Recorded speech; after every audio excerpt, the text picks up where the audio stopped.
ቀይ ሴት ሲያይ አይኑ ይስለመልማል፣ ልቡ ይደልቃል። እስካሁን የተዋወቃቸውን ሴቶች መቼ እንደተወለዱ ይጠይቃል። አንዷ በሰኔ ሌላኛዋ በሚያዝያ እያሉት እስካሁን በግንቦት በጀሚኒ ወር የተወለደች ቀይ ቀጭን ረጅም ሴት ፍለጋ ላይ ነው።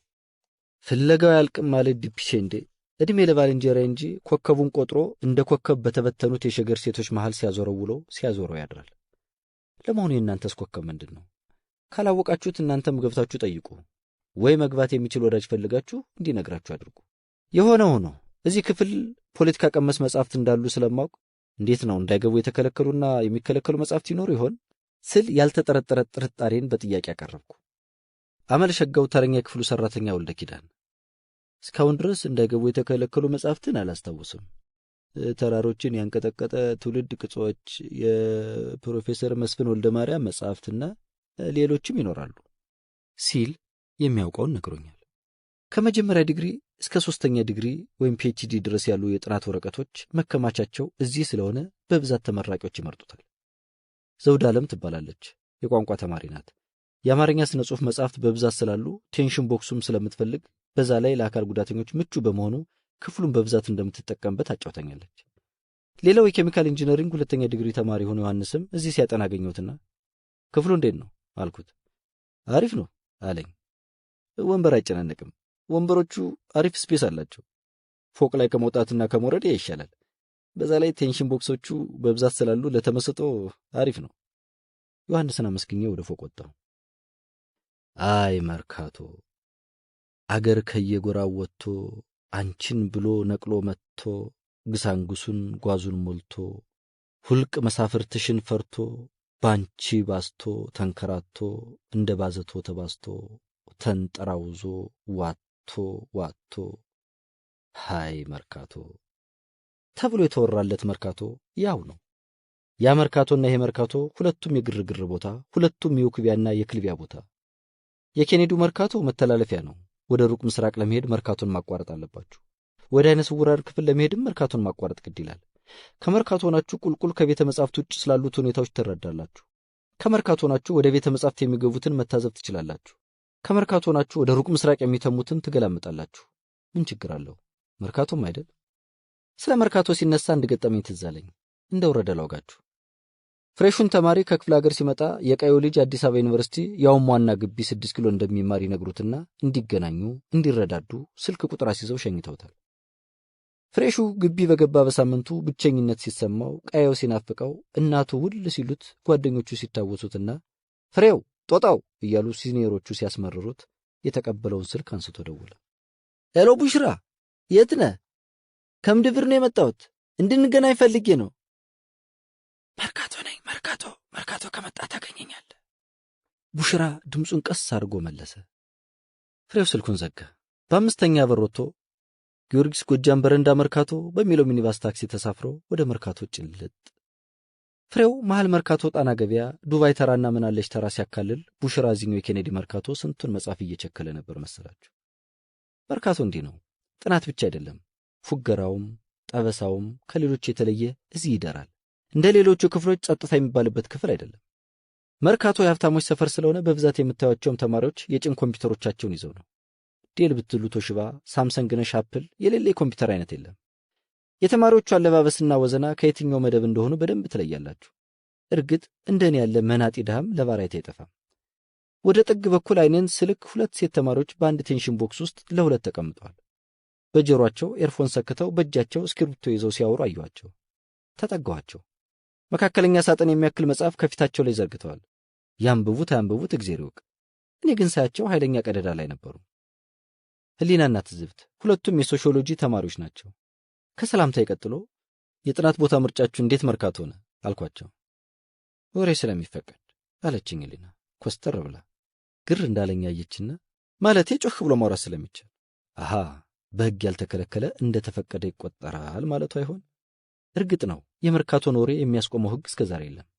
ለወደፊቱም የሚኖር አይመስለኝም። መርካቶ ነው። ህሊናና ትዝብት ንግግራቸውን ይቀጥላሉ። ቆሌያችን ይወደዋል። ፎቅ ላይ ከፍ ስትል ደግሞ የበላይነት ይሰማል። በዛ ላይ ሲደክም እያወራ ፊልም እያየ ሲያስፈልግ ወጪ ወራጁን እየቃኘ ዘና ትላለህ አሉኝ እየተቀባበሉ። እውነታቸውን እኮ ነው። መርካቶ ውስጥ ከሚከፈቱት ኮምፒውተሮች ከግማሽ የሚበልጡት ፊልሞች ነው የሚታዩበት። ፌስቡክማ አይነገር። የይለፍ ቃሉ በቤተ መጻሕፍቱ 100 ጊዜ ተቆልፎ በተማሪው 100 ጊዜ የተሰበረው እዚሁ መርካቶ ነው። ስልክ ለማውራትም እንደ ሌሎች ክፍሎች ውጪ መውጣት አያስፈልግም። እዚሁ ድምፅን ቀንሰ መነጋገር ትችላለህ። ህሊና ስታቆም ትዝብት ቀጠለች። በዛ ላይ የሚጀናጀን አይጠፋም። ከተመቸ ትመቻለህ፣ ካልተመቸ ላሽ በል ትለዋለህ። የሚገርም እዚህ ማጥናት ከጀመርኩ ጊዜ ጀምሮ ነፍሰው ታውቂያለሁ አለችኝ ጸጉሯን ባጭሩ የፈረዘችው የከቴ ልጅ። መርካቶ ስያሜው እንዴት ነው ይገልጸዋል? ሽንኩርትና ቲማቲም የለውም እንጂ ገበያ አይደል እንዴ? መርካቶ እኮ ነው። ከስንት አንድ ነው ሊያጠና የሚመጣው። እሱም ምናልባት ሌላ ቦታ ወንበር አጥቶ ከሆነ ነው። እዚህ አሪፍ አሪፍ የከተማ ልጆች በግርግር መሃል በወሬ መሃል ማንበብ የሚችሉ ፊልም እያዩ እየተዝናኑ መቸከል የሚችሉ ብቻ ናቸው የሚኖሩት እንጂ ጫካ ከሰው ርቆ በአዋፋት ዜማ ብቻ ታጅቦ ማጥናት የለመደማ እንዴት ይችለዋል? ህሊናና ትዝብትን ስለ ትብብራቸው አመስግኛቸው ወጣው። እንዲህ ነው የኬኔዲ መርካቶ። ስንቱን አጀናጅኗል መሰላችሁ? ስንቱን አወዳጅቷል። በዛው ልክ ስንቱን አስጭሯል። ስንቱን አይ መርካቶ!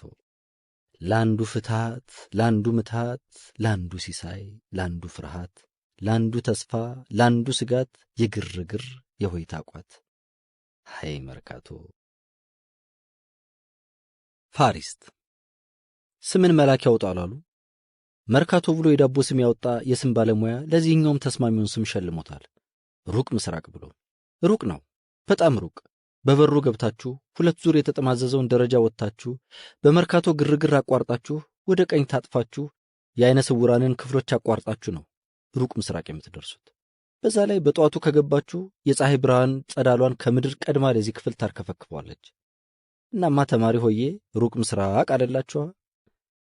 እዚህ ክፍል ፀሐይ የመሰሉ ልጆች ያጠኑበታል። በዛ ላይ የመርካቶን ግርግር ጠልተው የተሰደዱ ስለሆነ ይመስላል እርጋታቸው ሌላ ነው።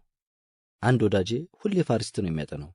ታዲያላችሁ አንድ ቀን እስኪ ዛሬ እንኳን ስታክ እናጥና ብለው አልችልም፣ የፋሪስት ቆነጃጅትን ካላየው አይጠናልኝም፣ ባጠናም አይገባኝም ያለኝን መቼም ማረሳለት። ይሄው ወዳጄ ለዚህ ሆን እንዴ ሩቅ ምስራቅ ሳለ ጃፓኗን ወድጄ ትዝ ትለኛለች በፍቅሯ ነድጄ እያለ የሚያንጎራጉረው ምን ይታወቃል። የቻይናዎቹን ያህል ባይሆንም እዚህ ግቢ ጃፓኖችም አሉ። ታክሲ ላይ አንዲት ጃፓናዊት የውጭ ቋንቋዎች ጥናት ውስጥ እንደምትማር ነግራኛለች። ይህቺ ጃፓናዊት ግን ፋሪስት ይሆን እንዴ የምታጠነው? ከሆነ ዘፈኑ ገጠመ በሉኛ። ስለ ውጭ ሰዎች ከተነሳ እንዴት መለሎ ጀርመናዊት የሳይኮሎጂ ተማሪ ትዝ አለችኝ። ብዙ ብር ከፍላ ነው የምትማረው። ታዲያ መምህር የቀረ ጊዜ የከፈለችው ዩሮ ትዝ እያላት ነው መሰል በዛ ቁመቷ ልክ ስትነጫነጭ ፊቷ ቲማቲም ይመስልባት ነበር። እኛ ጋር እኮ እያለች ስለ ሀገሯ ጀርመን መለፍለፍ ትጀምራለች። ምስኪን ዘመዶቻችን አፍሪካውያንም አነፍ ናቸው። የዲፕሎማት ልጆች ስለሆኑ ይሁን ወይም የትምህርት ጥራታችን ማርኳቸው እስካሁን ጥናታዊ ጽሑፍ አልተሰራም ወይም አላነበብኩም። በእርግጥ የአሁኑ የአዲስ አበባ ዩኒቨርሲቲ የያኔው የቀዳማዊ ኃይለ ሥላሴ ዩኒቨርሲቲ ሁለተኛ ፕሬዝዳንት የነበሩት ዶክተር አክሊሉ ሀብቴ የቀዳማዊ ኃይለ ሥላሴ ዩኒቨርሲቲ ታሪክ በሚል ርዕስ በ2010 ዓ.ም ካሳተሙት መጽሐፍ ውስጥ በወቅቱ ሀገራችን ኢትዮጵያ ለአፍሪካ ተማሪዎች ነጻ የትምህርት ዕድል እንዲያገኙ የተደረገበትን አጋጣሚ እንዲህ ይተርኩታል። የአፍሪካ ሀገሮች ከቅኝ ግዛት ነጻ የመውጣት ሂደት በጋና ነጻ መውጣት መፋፋም ሲጀምር ቀደም ሲል የጋናው መሪ ዶክተር ኳሚ ንኩርማ ከሌሎች የካሪቢያንና የአፍሪካ መሪዎች ጋር በመሆን ፓን አፍሪካ አፍሪካ አቀፍ አንድነት መተባበር እንዲፈጠር እንዲጠናከር ውይይቶች ይካሄዱ ነበር። ከነዚህ መካከል እንደ አውሮፓ አቆጣጠር በ1958 በአክራ ከተማ የተደረገው የነጻ አፍሪካ ሀገሮች ጉባኤ አንዱ ነበር።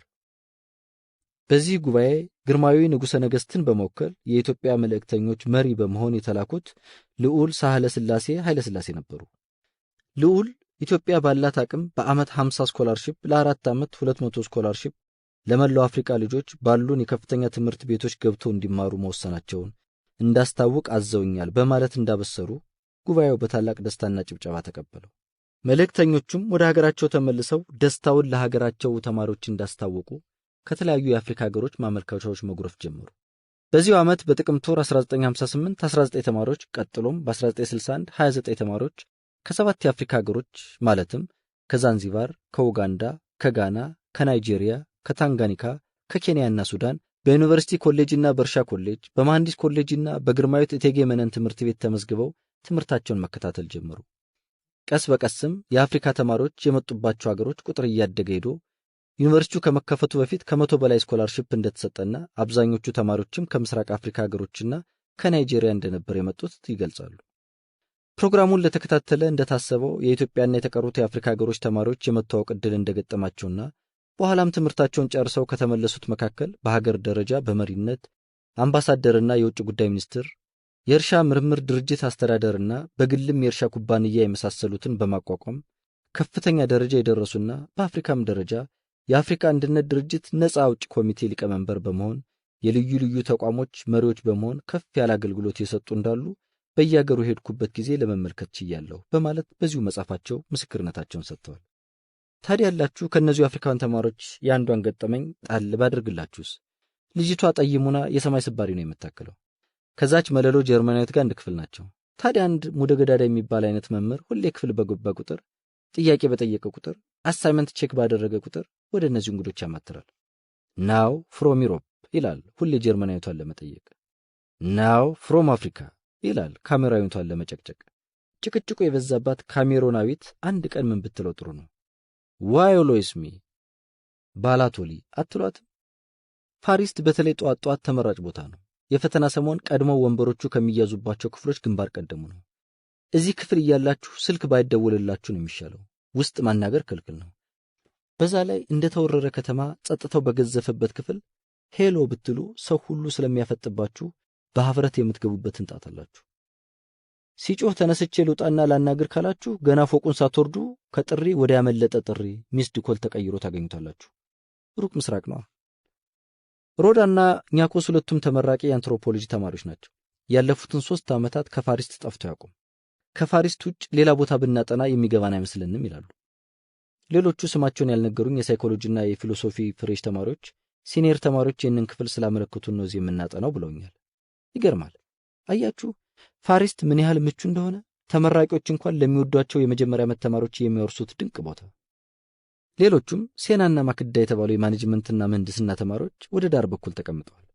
ወደ መስኮቱ አካባቢ ነፋሻማና ቀዝቃዛ ስለሆነ እንደገናም ጸጥታው ለጥናት አሪፍ ስለሆነ እንደሚመርጡት ነግረውኛል። እስኪ እዚህ ስታጠኑ ምን ገጠመኛላችሁ አልኳቸው ፊት ለፊቷቸው ተቀምጬ። ተያዩ፣ ትንሽ አሰቡ። ያንን አለች ጉንጯ ሞላ ጸጉሯ ዘንፈል ያለችው ልጅ። የቱን? ባለብረት አለሉ አይናማ መለሰች። እዛ ጋ እንኳን። በአንገቷ ዙራ ቦታውን ስታሳያት በሳቅ መፍረስ ጀመረች። ሁለቱም አፋቸውን በእጃቸው ገጥመው እንባ እስኪፈሳቸው ይስቁ ጀመር። ደግነቱ ፈተና ያለቀበት ሰሞን በመሆኑ በክፍሉ የነበሩ ተማሪዎች ከአንድ እጅ ጣት አይበልጡም ነበር። የአዲስ አበባ ልጅ ሁሉም ነገር እኮ ያስቀዋል እያልኩ በሆዴ ተገርሚያቸው ጀመር። አሁንም ይስቃሉ። ሊያወሩኝልና ሳቃቸው ያቋርጣቸዋል። በመጨረሻ ለማውራት እንኳን ያስቸግራል ብታየው ነበር። በሌባ ጣቶቿ ጀርባ የአይኗን ስር የንባ ዘለሎች እየጠረገች። ተማሪው እንቅልፉን ተኝቷል። ማንም አላየውም ነበር። ወንበሩ ላይ ቁጭ እንዳለ ቀስ እያለ ወደ ግራው እያጋደለ በዛው ፍንግል አቋርጣ ትስቃለች። ጓደኛዋም ትስቃለች። ይስቃሉ። ከዛ ከወደቀበት አንገቱን ብቻ በጠረጴዛው ብቅ አድርጎ ቁልጭ ሲል ጠቅላላ ተማሪው ሲስቅ ጭራሽ ይዘው ጠረጴዛ ስር አያደፍጥ መሰለ። ከብዙ ሳቅ በኋላ የቤተ መጻሕፍቱ ሰራተኛ መጥቶ ቀስ አድርጎ አስወጣ፣ አይኗን እየጠረገች። አይ ተማሪ መቼም አያርፍም። ለመሳቅ ትንሽ ነገር ብቻ ይበቃዋል። በጥናት የቦዛ አእምሮን ለማሳረፍና ዘና ለማድረግ ይጠቀሙባቸዋል። ያኔ እናንተ ፍርታም ከሆናችሁ አለቀላችሁ። ወሬ ያነሰዋል እና ሌላ ጊዜ ምን ገጠመኛል ለመሰላችሁ? እዛው ጉደኛው መርካቶ ነው ወደ ፋሪስት ሜጃ ላይ አንድ ተማሪ ቴንሽን ቦክሱ ላይ እያጠና እንደነበር ድብን ያለ እንቅልፍ ይወስደዋል። ምን አለበት በሰላም እንዳማረበት ዶርሙ ሂዶ ቢተኛስ? እናላችሁ በእንቅልፍ መሃል ፈሱን ጡጥ ያደርጋል። 2 ተማሪዎች ይሰሙትና ይስቃሉ። ትንሽ ቆይቶ ለሁለተኛ ጊዜ ጡጥ 10 የሚሆኑ ሰሙትና ሳቁ። ሌሎች ተማሪዎች ጆሮአቸውን አንቅተው የሚሳቅበትን ነገር ለማወቅ አካባቢዎችን ያማትራሉ። እንቅልፋሙ ተሜ ትንሽ ቆይቶ ለሶስተኛ ጊዜ የተቃጠለውን አየር ጡጥ ድም ሲያደርገው ምድረ መርካቶ በሳቅ ፈነዳ። ሳቁ ራሱ ልጁን ቀሰቀሰው። ክፋቱ ሸም የማያርፈው ተማሪ እሱን እያየ ነበርና ይስቅ የነበረው አንዳች የሚያስቅ ነገር ከሱ ጋር እንዳለ ጠርጥሯል። እንደገና ባላየ ባልሰማ አንገቱን ደፍቶ ለጥ እንደገና ሳቅ። ተማሪ ባይኑ እንባ እስኪወርድ ሆዱን በእጁ ይዞ በሳቅ ሲፈርስ አጀር የምንተፍረቱን ለጥ። በኋላ የቤተ መጻሕፍቱ ሰራተኞች መጥተው ቀስቅሰው ወደ ውጭ አስወጡ ትላቸዋለሁ። እንደዚህ አይነት ገጠመኞች ለኬኔዲ አዲስ አይደሉም። ስንት ዓመት የለመድነው ነው። መሰንበት ደጉ ስንቱን ያሳየናል መሰላችሁ። ይህኔ ብንጫር ኑሮ ይህን ሁሉ ከየትና እንዴትና ይብላችሁ። ከፋሪስ ስንወጣ በዛው እግረ መንገዴን የአይነ ስውራን ክፍልን ላስቃኛችሁ። በእርግጥ እዚህ ክፍል አይናማዎች እንዳይገቡ በጥብቅ የተከለከለ ነው። እኔ ግን ለእናንተ ለወዳጆቼ ላስቃኝ ነው ብዬ ፈቃዳቸውን ጠይቄ ገባሁ። ይህ ክፍል የኢንተርኔት አገልግሎትና የቴፕ ሪከርደር ትውስት የሚሰጥበት ነው። የድምፅ ማባዣ ማሽንም አለ። ተማሪዎች ከክፍል የቀረጹት ይባዛላቸዋል። አይነ ስውራኑ በኮምፒውተር ሲጽፉና ኢንተርኔት ሲጠቀሙ አይቻለሁ።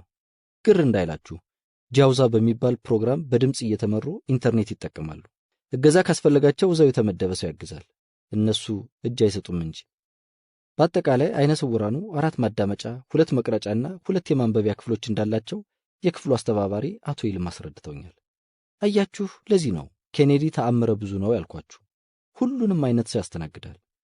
በቴሌቪዥን የምታዩቸው ጋዜጠኞች በሉ ፖለቲከኞች እዚህ አታጧቸውም። ኬኔዲ ሀጆ አይሞላማ። አሁን በመጣንበት በመርካቶ አድርገን ደረጃውን እንውረድ። ደረጃው እንደወረድን እንደገና ሌላ ደረጃ ወርደን ከምድር በታች ያለውንና የተንጣለለውን ክፍል እናገኛለን። ጄኔራል ስታክ በስፋቱ ሁሉንም ይበልጣል። ሰፋፊ ጠረጴዛዎችና ባለድጋፍ የስፖንጅ ወንበሮች ታድሏል። ወደ ውስጥ ስትገቡ ጥቂት ኮምፒውተሮች የኢንተርኔት አገልግሎት ይሰጣሉ፣ ለ1 ሰዓት ብቻ። ታዲያ አንዷን ሰዓት ለመጠቀም ግማሽ ቀን ሙሉ መታወቂያ ሰጥታችሁ ወረፋ መጠበቅ ግድ ይላችኋል። ቢቀርስ ስታክ ያለፉትን 4 ዓመታት እኔ ራሴ የቸከልኩበት ክፍል ነው። የትም ዙሬ ስታክ አርፋለሁ። ፈተና ሳይቀርብ መርካቶ፣ ፋሪስት እና ሌላም ቦታ ከርሜ ፈተና እንደ ሐምሌ ዶፍ መጣው ሲል ሩጭ የምመሸገው ስታክ ነው። እርግጥ ፍሬሽ እያለሁ ፋሪስት ነበርኩ። ከዛ በአንዱ ቀን አንዲት ልጅ በጭንቀት ብዛት ስታጠና ከነበረችበት ጠረጴዛዋ ላይ ብላ ጮኻ ስትወድቅ ጭንቀቱ ለኔም የሚጋባ መስሎኝ ከላይኛው ፋሪስት የተንደረደርኩ ግራውንድ ላይ ያለው ስታክ ገባሁ። በዛው እንደገባው ቀረው። አሁንም ቢሆን ሰው ፈልጌ ካልሆነ ፋሪስት ለ10 ደቂቃ ማጥናት አልችልም። ያ ክፉ ትዝታ ይመጣል። ልጅቷማ ተመረቃ ወጣለች፣ ጭንቀቱን እዛው ፋሪስት ትታ። ሌላዋ የስታክ ደንበኛ ማህተመ ናት። የሐዋሳ ልጅና የሕግ ተማሪ። ማህተመ እንደ ስሟ እዛው ስታክ ታትማለች፣ የስታክ አድቫር እስክትባል ድረስ። ማህተመ ስታክ ቤቷ ነው ብያቸዋለሁ። ከስታክም የምትቀመጠው መግቢያው አካባቢ፣ እንዲያውም ካልተያዘባት ወንበሯም ያው ነው። እሷን የፈለገ በተለይ የፈተና ሰሞን ከሆነ ስልክ መደወል፣ መውጣት መውረድ፣ ጓደኞቿን አይታችኋታል እያሉ ማስቸገር አያስፈልግም። ስታክ ጎራ ማለት ነው። ስምን መልአክ ያወጣዋልም አይደል? ስታክ የተንጣለለ ሁዳድ ማለት ነው። ያለማጋነን ይህ ክፍል ብቻውን በስፋቱ በአንዳንድ ዩኒቨርሲቲዎች ያሉ ቤተ መጻሕፍትን ከጥፍ በላይ ያስከነዳል። ፔሪዮዲካልስ በገባንበት በር በተቃራኒው መውጫ በኩል ያለው ክፍል ነው። ይህ ክፍል ጋዜጦችና ብሮሸሮች የሚቀመጡበት ነው። ኢትዮጵያን ሄራልድ፣ አዲስ ዘመን፣ የስፖርትና የሃይማኖት ወቅታዊ ጋዜጦችም አሉ። ጠረጴዛ ላይ ከተፈታተኑ በርካታ ጋዜጦች በወቅቱ ህትመት ላይ የነበሩት አውራምባ ታይምስና ፍትህ የተባሉት የግል ጋዜጦችን እጃችሁ እስኪላጥ ብትፈልጉ አታገኙ። በጊዜው በጣም ተነባቢ የነበሩ የግል የፖለቲካ ጋዜጦች ነበሩ። የጋዜጠኛ ተመስገን ደሳለኝ ፍትህ ጋዜጣ ከብዙ አሳርና መከራ በኋላ አሁንም መጽሔቱን አቀጥላ ነበር። መልሳ ጠፋች እንጂ የፍትህ ነገር እንዲህ ናት፣ አለች ሲሏት የለችም። ባለብዙ ማስታወቂያው ሪፖርተር ግን አይጠፋም። ስለ ክፍሉ አንዳንድ ጉዳዮች፣ አንዳንድ ጥያቄዎችን ይዤ በጠረጴዛ ወደ ተከለለችው ነፃ ክልል በተደጋጋሚ ብመላለስ ጋዜጣ ይዞ መውጣት ክልክል ነው የሚል ጽሑፍ ብቻ አገኘሁ እና በምን ምክንያት ሌሎች ጋዜጦች እንደሌሉ ለማወቅ አልቻልኩም። ሌሎች በርካታ ጓዳ ጎድጓዳዎች በኬኔዲ ጉያ ውስጥ አሉ። ሁሉንም መዘርዘር ከተሰራበት ጊዜ በላይ ሊፈጅ ስለሚችል ትቼዋለሁ። አንድ አስገራሚ ነገር ግን ልንገራችሁ። ይህ ቤተ መጻሕፍት በድሮ ጊዜ ሕዝብ ለሕዝብ የሚባል ታላቅ ኮንሰርት ተዘጋጅቶበት እንደነበር ይነገራል። በኮንሰርቱም ከ10,000 በላይ ታዳሚ እንደታደመበትና ታላላቆቹና አንጋፋዎቹ እነ ክቡር ዶክተር ጥላሁን ገሰሰ፣ መሐሙድ አህሙድ፣ ንዋይ ደበበ፣ ፀሐዬ ዮሐንስና ሌሎችም በርካቶች የተሳተፉበት ትልቅ ዝግጅት እዚህ ኬኔዲ ውስጥ ተዘጋጅቶ ነበር። ግን የትኛው ክፍል ይሆን የተዘጋጀው? እናንተ መቼም መርካቶን እንደምትገምቱ ይገባኛል። እኔ ግን ስታክ ይመስለኛል። ያው ይመስለኛል ነው ያልኩት እንጂ እናንተም ትክክል የመሆን ዕድላችሁ ከኩርማን ይሰፋል። ወደ ግርምቴ ልመልሳችሁ። ይህን የሚያክል ግዙፍና ስመጥር ቤተ መጻሕፍት ለዛ ሁሉ ተጠቃሚ የሚሆን መጸዳጃ በአቅራቢያ የለውም። ቆይ ግን ግርማዊነታቸው ተማሪ የሚሸን አይመስላችሁም እንዴ? ነው በእነርሱ ዘመን ሸኖ ቤት አልነበረም። አንድ ጊዜ ነው አሉ ጃንሆይ አውሮፓዊቷን ስዊዘርላንድ ሲጎበኙ መንገድ ዳር አንዱ ሽንቱን ሲሸና አይተው በጣም ገረማቸው። እናም ወደሚያስጎበኛቸው ሰው ይዝረው እናንተም ሀገር መንገድ ዳር የሚሸና ሰው አለ እንዴ ብለው ጠየቁ። ኧረ የለም እኛ አይተንም አናውቅ ጃንሆይ። በጣም በመገረም እስኪ ሰውየውን አምጡት ተብሎ ፖሊሶች ተላኩ። ፖሊሶቹ ሰውየውን ሲያመጡት ምን ቢሆን ጥሩ ነው? ለካ የእርሳቸው ጉድ ነው። አንድ ለዲፕሎማሲ ሥራ እዛ የተመደበ ኢትዮጵያዊ ነው። እዚህም መተ መንገድ ላይ ትሸናለህ? እንዲያው ኢትዮጵያን ታዋርዳት አሉት ይባላል። ያው አሉ ነው እንግዲህ። ማመን አለማመን የእናንተው መብት ነው። እስቲ እግዚአብሔር ያሳያችሁ፣ መድኃኔዓለም ያመልክታችሁ። በኮካኮላና በውሃ እየታገዘ የሚቸክለው ተሜ ሽንቱ ሲመጣ የት ይሄድ? የዶርም ሕንፃ ደርሶ እስኪመለስ ጓደኞቹ ስንት ቻፕተር ይቸክላሉ፣ ስንት ጥያቄ ይፈልጣሉ። በዛ ላይ ድካሙስ። እና ተሜ ሆዬ በአማራጭ ራሱን መፍትሄ ቀየሰ።